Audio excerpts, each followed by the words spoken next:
আগের মতন তো সাপ নাই। সাপ কি সব নাই হয়ে গেল? এইটা হইলো নাগিন, এটা হইলো নাগরাজ। এই দুয়ারে আমি না ধরতে পারলে আমি কি করে খাবো? আমি বাদ দিয়া কি করে খাবো? আমি দেশ বিদেশে ঘুরি সাপের সন্ধানে, দেখি কোনো সাপ নিয়ে আজকে পাই।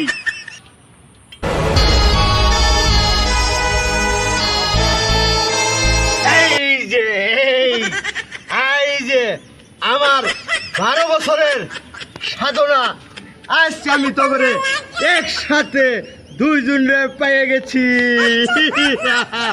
হাই রে, 12 বছরের সাধনা। আয় আয় আস্তে, আয় আস্তে আস্তে আস্তে আস্তে আস্তে নাগরাজ, আস্তে আস্তে আস্তে। হ্যাঁ হ্যাঁ হ্যাঁ, দেখেন ভাই, ছুবল আয় ছুবল, আয় যে একসাথে ধরে ফেলেছি অর্ডারে। আমার জীবন সার্থক হয়েছে। একসাথে দুই অর্ডারে ধরে ফেলেছি।